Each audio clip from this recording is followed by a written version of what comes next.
पुलकित अरोड़ा जी, पहले तो उन्होंने आपके लिए बहुत तारीफ़ें लिखी हैं। बहुत धन्यवाद पुलकित जी। ये कह रहे हैं कि जब से इन्होंने हमारे इस चैनल पे ये कार्यक्रम देखना शुरू किया, उसके बाद से कोई भी लाइव ये मिस नहीं करते हैं। बहुत-बहुत धन्यवाद नियमित रूप से देखने के लिए। लेकिन अब ये पूछ रहे हैं शीला फ़ोम के बारे में बताइए, क्या हो रहा है वहाँ? चल क्या रहा है? हाँ, काफ़ी लोगों को बहुत तकलीफ़ दे रहे हैं, हमारे कवरेज में भी है, तकलीफ़ तो है। मुझे मैंने सब कुछ सुना इनका और मैं ऐसा नहीं, समझता हूँ कि सारी दुनिया ने मैनेजमेंट गद्दे सारी दुनिया ने गद्दे खरीद लिए हैं, अब नए गद्दे नहीं खरीदे जाएँगे। क्या हुआ है? नहीं, नहीं ऐसा नहीं है राजीव। एक्चुअली क्या हुआ है ना कि देखिए पहले तो अभी कर्नॉल का बिज़नेस इनका इंटीग्रेट हो गया।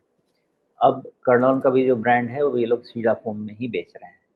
तो अब वो जो इंटीग्रेशन था, बिज़नेस इंटीग्रेशन हो गया। मैनेजमेंट ने ये भी बोला कि करीब 220-30 करोड़ का इनको कॉस्ट सेविंग्स का अंदाज़ा था, जिसमें से करीब 100-120 करोड़ हो गया है रियलाइज़ और ये क्वार्टर में बचा हुआ भी हो जाएगा। तो जो सिनर्जी मतलब कॉस्ट सेविंग्स आने थे वो भी हो जाएगा। मैनेजमेंट ये कह रही है कि पूरा फ़ाइनेंशियल हमारा बेस बिल्डिंग में ही गया है बिकॉज़ कर्लन का जो एक्विज़िशन था ना थोड़ा बड़ा था। इसको स्टेबलाइज़ करने में हमको समय लगा है, लेकिन अब किसी तरह का कोई एक्सक्यूज़ है नहीं मैनेजमेंट के पास। तो अब वो लोग ये कह रहे हैं और ये हम वॉच ही कर सकते हैं, हमारे पास इसका कोई जवाब नहीं है बिकॉज़ धंधा उनको करना है, हमको उनके धंधे पे या तो भरोसा करना है या फिर नहीं करना है। मैनेजमेंट क्या कह रही है समझाता हूँ। मैनेजमेंट कह रही है कि हम अगले 5 साल में रेवेन्यू का 15% का सीएजीआर लेके जाना चाहते हैं। इनका 30-40% का मार्केट शेयर है, तो कहीं ये बिलीव करने वाली तो बात नहीं है कि इनके पास मार्केट शेयर का इश्यू है या लूज़ हो रहा है मार्केट शेयर, ये मार्केट शेयर गेन ही कर रहे हैं, पहली बात। दूसरी चीज़, इनके पास एक्सपोर्ट कंट्रीब्यूशन है ही नहीं बिज़नेस में, निल मतलब एकदम निल है, कुछ नहीं है, वो बात ही करने को नहीं है। तो बिज़नेस में एक्सपोर्ट अनस्टेबिलिटी जो अभी आ रही है टैरिफ वॉर के कारण, उससे भी कुछ है नहीं बिगिन करने को। नंबर 3 अम, रूरल रूरल नहीं, अब देखिए कि मैंने जैसे समझाया था कि अब कोई रुई के गद्दे पे सोना नहीं चाहता है, सबको चाहिए कि एक भाई अब तो आप कहीं से शामियाने से भी गद्दा लाएँगे ना, तो वो भी आपको 2-4 बोलेगा कि आपको ऐसा मैट्रेस चाहिए कि रुई वाला चाहिए, सब तरह के अब मिलते हैं। तो इन्होंने टियर 2, टियर 3, टियर 4 सिटीज़ में आराम, तरंग ये सब जो मैट्रेसेस हैं, इनसे पेनिट्रेट करने की कोशिश भी की है और इसका सेल्स कंट्रीब्यूशन बढ़ेगा भी। ये मुद्दा अलग है डिस्कशन का कि अब टियर 3, टियर 4 सिटी के जो मतलब जो प्रीमियम से वॉल्यूम बेस्ड प्रोडक्ट पे जाएँगे तो उसमें मार्जिन बढ़ेगा कि मार्जिन कम होगा, वो तो आने वाला समय बताएगा। लेकिन अगर आप मान लीजिए कोई चीज़ 15% पे आप सेल्स ये या लेके जाना चाहते हैं, तो थ्योरी कहती है कि 5 साल में आपका सेल्स डबल होना चाहिए यहाँ से। मैनेजमेंट कहती है कि 15% का हम मार्जिन करेंगे। ये साल तो मैनेजमेंट का टारगेट है 11-12% का मार्जिन लेके जाने का, कंसोलिडेटेड लेवल पे। वो कहते हैं कि हम इसको 15 साल पे 15% पे ले जाएँगे मार्जिन को। तो भाई अगर आप 3,500 करोड़ का सेल्स 5 साल में 7,000 करोड़ कर देंगे, 15% मार्जिन निकाल के 1,000 करोड़ का एबिटा कर देंगे, मोर देन 1,000 करोड़, 200 करोड़ का तो एबिटा कर रहे हैं। तो क्या हमको मैनेजमेंट पे बिलीव कर रहे हैं, तो धंधा तो ही चला रहे हैं, तो बिलीव किस पे करें? तो ये साल हमको वॉच करना पड़ेगा कि जो कह रहे हैं, जो टारगेट लिया है वो करेंगे कि नहीं, अगर नहीं करेंगे तो नहीं करेंगे, वो रिस्क लेना पड़ेगा आपको। बट ओवरऑल एक लीडिंग ब्रांड है, अच्छा खासा मार्केट शेयर है, इन्होंने पहले भी एक्विजिशंस करे हुए हैं, उसको प्रूव किया हुआ है सही। तो आगे हम इन पे विश्वास करें, ना विश्वास करें, ये तो हमारा अपना प्रेरोगेटिव है ना, तो उस हिसाब से चलें। तो मैं तो यही समझ रहा हूँ कि जो मैनेजमेंट बोलता है वो हमको सुनना होता है और उसको वॉच करना होता है। तो वॉच करेंगे, नहीं करेंगे वो तो अपना-अपना डिसीजन है, लेकिन मुझे जो नंबर समझ में आते हैं ये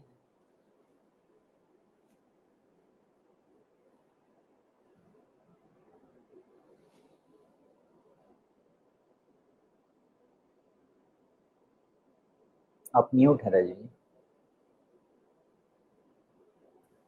ओके, जी। मसला ये है कि कंपनी अच्छी, ब्रांड अच्छा, एक बड़े ब्रांड का एक्विजिशन कर लिया, सब कुछ मतलब अच्छा होने के बाद भी बाजार को अच्छा क्यों नहीं दिख रहा है? बड़ा सवाल तो यही है। 1060 के स्तर से गिर करके अब ये आ गया है 625 के भाव पे। यहाँ पर क्या ये कुछ बेस बिल्डिंग चल रही है?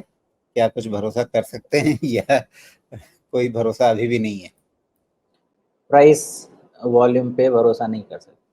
तब तक नहीं कर सकते जब तक कि या तो अपनी डीएमएस कॉन्कर कर ले, या एटलीस्ट 1 क्वार्टर का रिज़ल्ट ऐसा आ जाए और उसके बाद ये बोले कि नहीं, सेल्स नंबर अब जिस ट्रैजेक्टरी में मैनेजमेंट कहता है जा सकता है।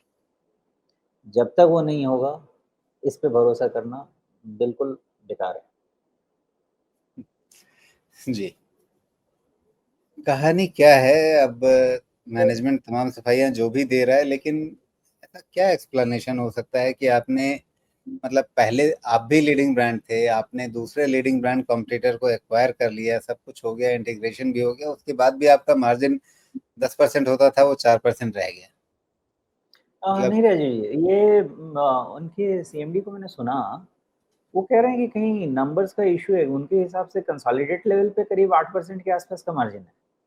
तो पता नहीं कैसे, वो देखना पड़ेगा। लेकिन यहाँ जो नंबर्स दिख रहे हैं, और उसमें उनको सवाल भी पूछा गया, तो उन्होंने इस चीज़ को बोला कि नहीं, ये नंबर सही नहीं है। 8% के आसपास का मार्जिन है, जो कि हमको 11-12% करना है, कंसोलिडेटेड।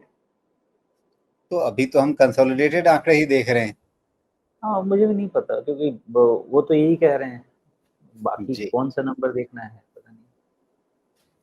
चलिए ठीक है। फिलहाल अभी रिजल्ट्स को लेकर के या प्राइस एक्शन को लेकर के, यानी चार्ट पर, अभी दोनों में से कहीं भी भरोसा बनता दिखे तब जा करके कोई नया इसमें मतलब जोश बने। लेकिन फिर जिनके पास है वो क्या करें?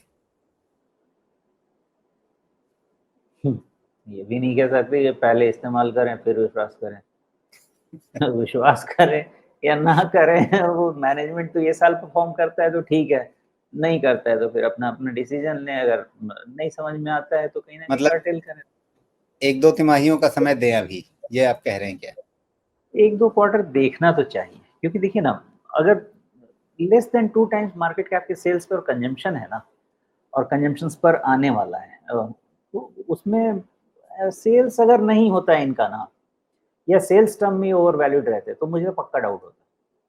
लेकिन सेल्स के वैल्यूएशन पे इश्यू नहीं है, प्रॉब्लम बॉटम लाइन पे है, प्रॉब्लम ऑपरेशनल लेवल पे है, उसका एक्सप्लेनेशन है। अगर सेल्स नहीं होता, तो एक्सप्लेनेशन नहीं होता। हुँ, जी। चलिए थोड़ा-सा देखना ही पड़ेगा, क्योंकि काफ़ी भाव नीचे दब चुका है। उसके बाद अब यहाँ पर शायद बहुत लोगों के लिए निकलना जो है वो भी एक मुनासिब विकल्प शायद ना बचा हो, वो भी एक देखना पड़ेगा।